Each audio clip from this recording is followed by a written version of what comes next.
Morning guys. Today we're going to be doing some scheduled maintenance on a 2015 Jeep Grand Cherokee. In particular, we'll be doing some transmission maintenance. The transmission was designed by a company called ZF in Germany and was licensed to Chrysler, the technology anyway. And Chrysler actually makes that transmission. It's the 845 RE. It's an 8-speed, like I said, it's built off the ZF 8HP platform. And according to Chrysler, it's a fill-for-life transmission. You never have to service it, which is kind of cool. But if you ask ZF, the company that designed it, the same question, they say you should service approximately every 60,000 miles. So I'm going to kind of lean towards the company that designed it on this one. So today we're going to be pulling the pan out. We're going to be replacing the filter, which is actually integral to the pan. And we're going to be filling it back up. And this is a kind of unusual transmission. There's no dipstick. You have to fill it through the side, special transmission fluid and whatnot. I've serviced quite a few transmissions in the past, but not this particular one, so we're going to be learning a little bit together here. I've got 8 quarts of Mopar 8 and 9-speed ATF. From what I understand, this is equivalent to the ZF Lifeguard 8 fluid. This is part number 682189255AB, alpha beta. I have 8 quarts here. Most pan drops, which is what we're doing today, are 4 to 6 quarts, but seeing as how rare this fluid is, I didn't want to be caught with my pants down and have not enough fluid to service the transmission. Have to order some more. You can't get this stuff at any old Walmart or parts store. You have to get this from a dealer or order it online. So I ordered 8. I do have another vehicle with this similar transmission. I have a Ram 1500 with the 8-speed as well, the ZF 8HP. So worst case, I'll use any extra fluid on that when I do the same service to that truck. So again, we got our fluid here. And here we have a brand new transmission pan. And I have here a fluid dispensing system by Mighty Vac. So because this transmission does not have a dipstick, you have to fill it from the side, unless you want to sit there with one of those pumps and pump each bottle out individually. Didn't want to do that, so I bought this. I'll use this for other things as well. So let's get the pan out and take a look at it. So now before getting into the pan, I just want to note this fluid is very expensive. You can get this at a dealer for probably $30 or $40 a quart. That's per quart. If you order online, it's about $20 per quart. I believe I got this stuff from Amazon. I think it came in a 6-pack, plus I got 2 extras, just in case, again, in case some God's grace of God, this thing holds more fluid than I thought. So anyway, it's not cheap. Onto the pan. The pan is plastic. The part number for this vehicle is 528-54834AA. This pan is for, I believe, the 2-wheel drive, not the 4-wheel drive. I think the pan might be different. You'll notice it is plastic, just like the one that's on the vehicle. This pan, though it is a Chrysler pan, is made by Filtran, which is a pretty well-known company. It is made in USA. Nice to know. The filter assembly is right here. It is integral to the pan. I don't believe it's removable. The pickup is right here, and the output to the transmission, the valve body, is right here. Now, there are magnets in this pan.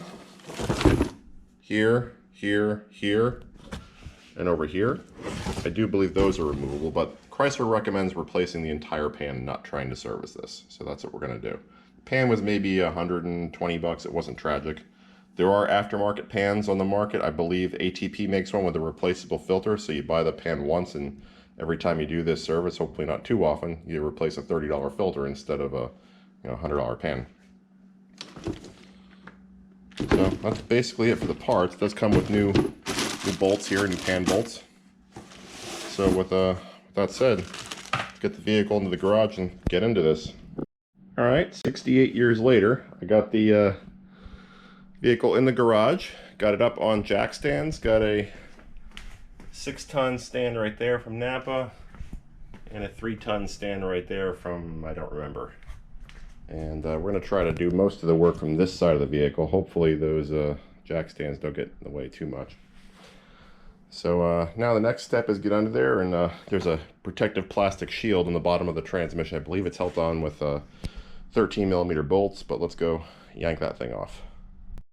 Apologize in advance for the shakiness. Looks like we got a bolt right there, and there, 13mm. One on that end. And it looks like a single one right back here. So let's buzz those out with the impact gun. I'll do one, you get the rest.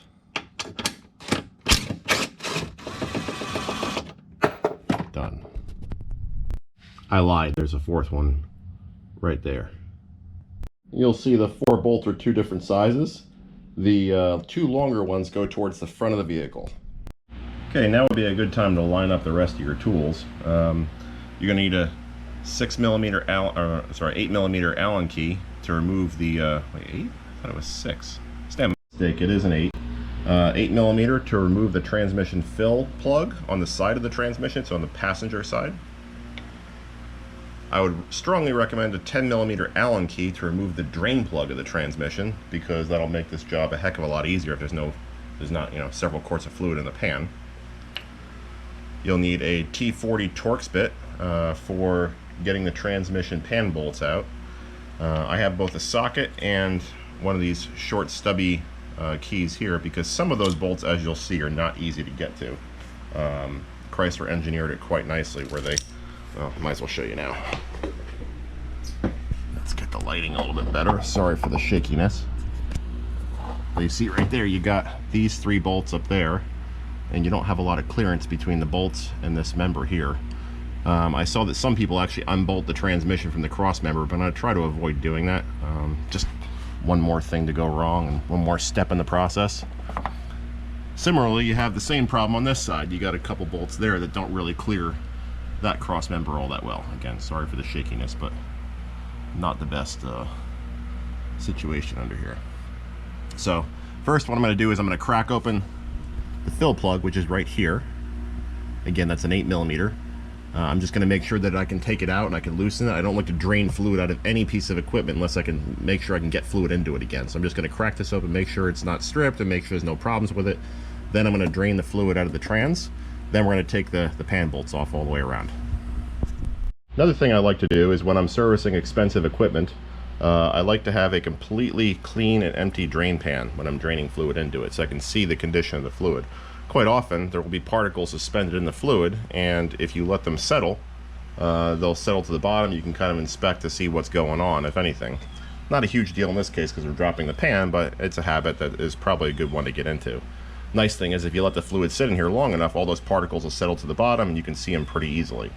And you won't wonder, are they from this piece of equipment or something else, or there just won't be any question about it. You'll know that it came from whatever you're servicing right now. First things first, time to crack the drain plug open. I'm sorry, the fill plug. That's the fill plug, it's loose, nothing's wrong. So now we can proceed to drain the transmission by loosening this 10mm.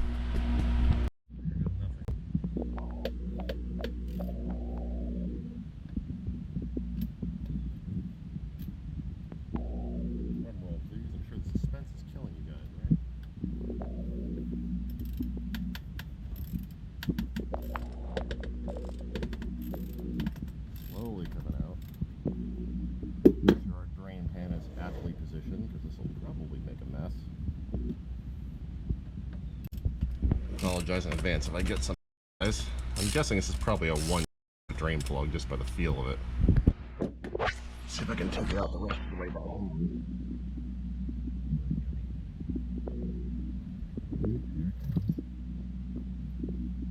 It's not tragic looking. Not yet anyway.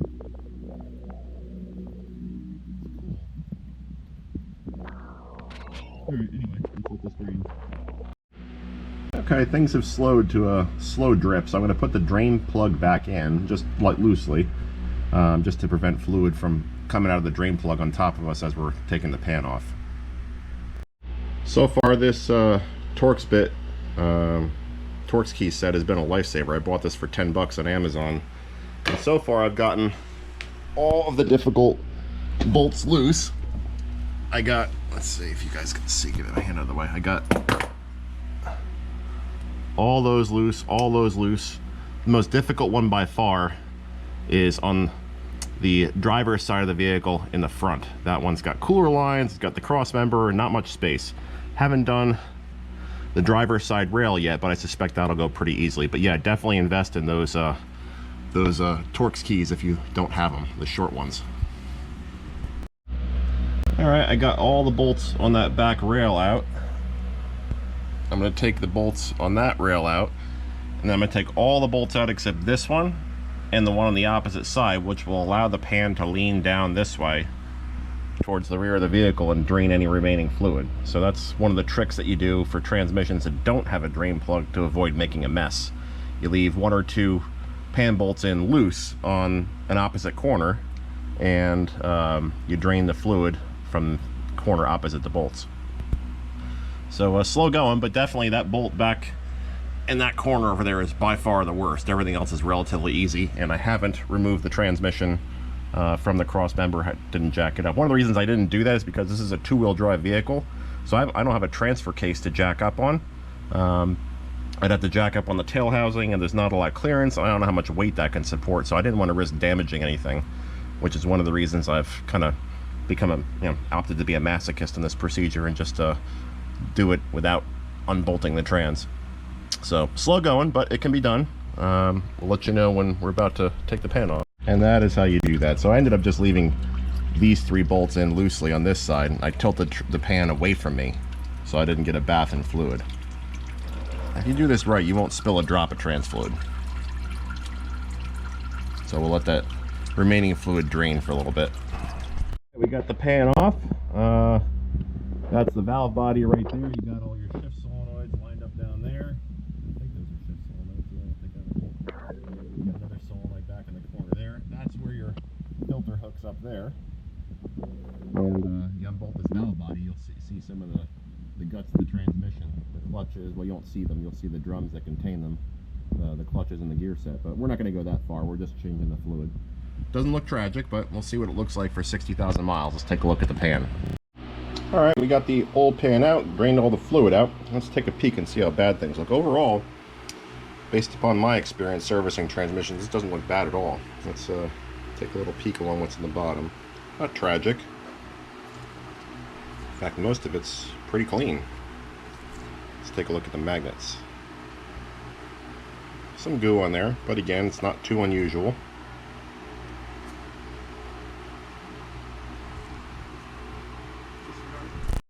Yeah, it's not too unusual to see this type of deposits on the magnets. That's kind of what they're there for.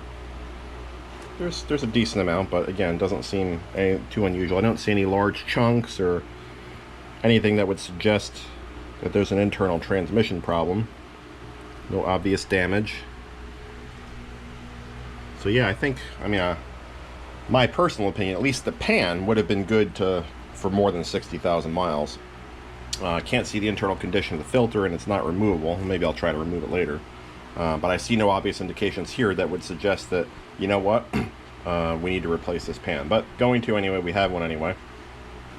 And now, obviously, your driving style might play a large role in the condition of the transmission fluid and the filter and the deposits in the pan. Again, this is a 2-wheel drive Jeep Grand Cherokee, no towing, so this is mostly my wife's commuter vehicle, so doesn't really see a whole lot of heavy-duty action. So that might be why things don't look so bad in here. All right, enough yakking. Let's put the new pan in and get this thing filled up with fluid.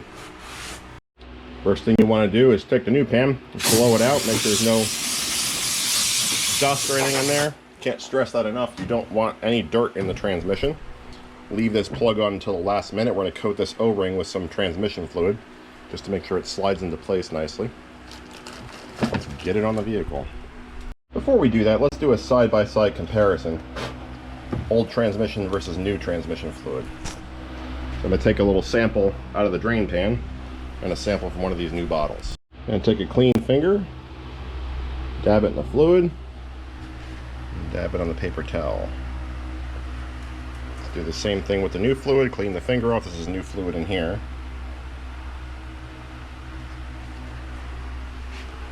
So you can see up to the light, the new fluid is almost perfectly clear. The old fluid has a brownish or greenish tinge to it. Let's see if I could put a white paper towel behind this for better contrast. There you go. Old, 60,000 miles, brand new. So, I've seen a lot of transmissions serviced after 30 or 40,000 miles that look a lot worse than this fluid at 60,000 miles. So from pure looks alone, and looks can be deceiving, this fluid looks like it could last a lot longer. So maybe Chrysler is right. Maybe this is a fill for life unit. Does not look bad at all.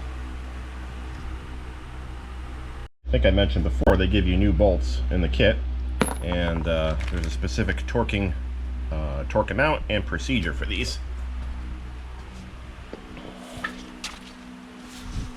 So that, I don't know if you can see that, but 1, 2, 3, 4, 5, 6, 7, 8, 9, 10, 11, 12, 13. So that's the order that you should torque them in, and you should torque them to 89 inch-pounds or 10 Newton meters. So I'm going to get all the bolts started by hand, then we'll get to torquing them down. That, some clean trans fluid on this O-ring here, just to make sure it slips into place nicely. That's what she said.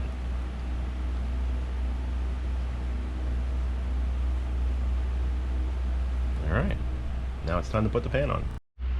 Got all the bolts in there except for one. They're all hand tight except this one. This one is a little stuck and it's in a bad spot, so I'm going to put a drop of trans fluid on the threads just to kind of help it along a little bit. That helped quite a bit. I realize you guys are upside down right now. Apologies. I also loosened all the other bolts that were hand tight up about a quarter of a turn. This must have just been binding up on the pan. Wait, are you guys upside down? Maybe you're not. I hope you're not. So this is the last bolt. You can see I got all of them all the way around, and I did not unbolt the transmission from the cross member, so it is possible. All those YouTube videos that say to unbolt it, you do not need to. You just need a really stubby T40. Alright, let's snug them back down to hand tight, then we'll start torquing them. Alright, once again, we're going to follow our torquing procedure. It's going to be impossible to torque the bolts that are covered up by the cross members, but I'll do the best I can with the hand tool. After a while, you just kind of develop a feel for these things. And really, the order is pretty logical. You don't want to start in the center and work your way out. You want to start on the sides and kind of work your way around. So again, that's 1, 2, 3, 4, 5, 6, 7, 8, 9, 10, 11, 12, 13. So pretty easy to do. Just going to be tough to get those bolts on the rail. Pan bolts torqued down. I can tell you right now, this is not going to be 8 quarts, so this is probably in the 4 to 6 range. So let's get our Mighty Vac hooked up, and we'll start pumping some fluid.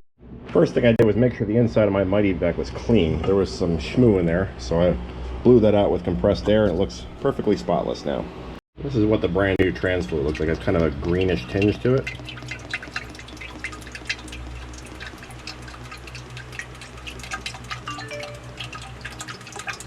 I'm going to load this up with a couple quarts, then we'll get pumping. There's a special refill procedure that I haven't talked about yet, but we'll talk about that in a minute. Alright, got the Mighty Vac loaded up with just about 3 quarts of trans fluid. Now we'll pump this thing up, and we'll start filling it. Alright, the fluid level checking procedure is a little complicated, but before we can even do this, we have to get some fluid in the transmission. So what we're going to do is I'm going to lower the vehicle. I'm going to add fluid to the pan until it starts to trickle out. I'm going to start the engine, then I'm going to add more fluid until it starts to trickle out. Then we'll perform this fluid check procedure. Alright, so Chrysler conveniently placed the fill plug for the transmission right by the exhaust. So this is going to be a lot of fun once we get the engine going. But I got a drain pan placed directly below here to catch any drips, and we're just going to fill it up with the Mighty Vac. Vac is cool. It comes with this handy dandy ball valve, so all you need to do is actuate the ball valve to start and stop fluid flow. No manual pumping. Alright, so we're filling now. I apologize in advance. It's pretty cramped under here. You guys won't get a good view. But we're going to keep on filling until we see fluid drip out of the fill hole. Alright, we filled to the pan dripping, as you can see. And let's check the Mighty Vac and see how much fluid it took. Let's get the fill out of there. So it took almost all 3 quarts. Mighty Vac is almost empty. So we'll let that drip for a minute, then we'll put the fill plug back in and start the engine. I had a very minor spill when I was taking the Mighty Vac out, and this is spilled a little trans fluid, so this is what the new stuff looks like. Just wanted to give you a better idea of what it looks like on clean paper towels. Kind of that very, very light green tinge. Alright, I start and ran the engine for about, I don't know, 15-20 seconds, and notice that fluid is no longer trickling out. So I'm going to add some more fluid until it trickles out again. And I got maybe another I don't know, maybe half a quart in there before it started to trickle out again. Next, I'm going to start the engine, leave it running, and add fluid till it trickles out while the engine is running. Okay, engine is running. You guys probably won't be able to hear too much. For that, I apologize. Time to add some more fluid. Alright, so now we're going to follow this procedure right here. It's not something I can easily film and do at the same time, so I'm just going to kind of leave it here. Hopefully you could take a screenshot of it and do this procedure. If you don't have a lift, you can probably just take the vehicle out and drive it around for a minute and then pull it back. That will probably be sufficient. But temperature is pretty important, and just make sure you follow this procedure. Okay, got the trans fluid. I shifted through the gears a couple of times and added fluid as needed till it was trickling out the back. Now I've got trans temp is 110 or 111. I'm going to go for a quick drive around the block and come back. Might have to let it cool off a bit, and then we'll check it again. Make sure it's trickling out the back, out the fill plug rather. Okay, I was about to check the transmission by pulling that fill plug because fluid should be coming out that fill plug between 86 and 122. But the transmission was right at 122, and by the time I would have opened that fill plug, probably would have been over that. So I'm going to let it cool down for a little while, and then we'll recheck it again. Half an hour or so, the vehicle's cooled off. The transmission is now, let's see, what temperature is it? Let's get it to run. Turn the music off. We don't need that. Come on. 118 degrees. So I'm going to start it up. I'm going to shift it through reverse, drive, neutral, ending in park real quick. And then we're going to go under, yank the fill plug, and see if anything's drooling out. So I'm going to reverse, just to make sure all the circuits in the trans are still loaded up. It's actually 113. Went down a little bit.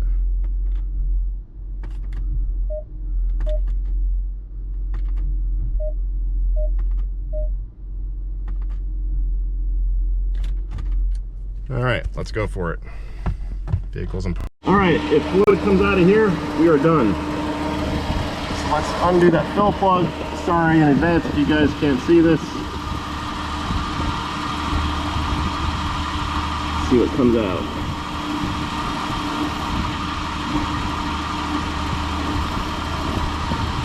Yep, we got a little trickle. I'll let this run for a minute, and then we're done.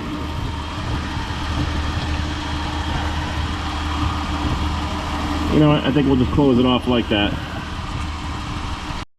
Alright guys, let's see how much fluid is actually in the transmission, how much we put in of the 8 quarts I bought. 2 virgin unopened bottles, and I have these 6 opened bottles. So, but I also have some in the Mighty back here. It looks like just under a quart.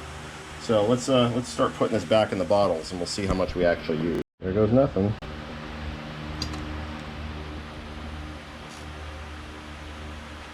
We're filling up the bottle. Okay, Mighty Vac is empty, and we have, let's see, what do we have here? Ounces. We have, looks like over 28 ounces. How much is in here? 32. Yeah, so that's about 1 quart is back. So that means we used a total of almost exactly 5 quarts. So for those of you guys looking to do this job, you don't know how much fluid to buy. Looks like 5 quarts gets the job done. I would recommend getting the 6-pack on Amazon just to be on the safe side. You do not need to buy any extra. For, at least for this vehicle, the 2-wheel drive Jeep Grand Cherokee V6 with the 845 RE. Alright guys, that's just about it. I still have to put the guard back on the transmission. That's just 4 bolts. That's pretty boring. I won't bore you with that part. That's the easiest part of this whole job, quite honestly. Anyway, hopefully if you want to tackle this job, this video was helpful in some way. If you thought this video was helpful, please subscribe and give me a thumbs up. And happy holidays and stay safe.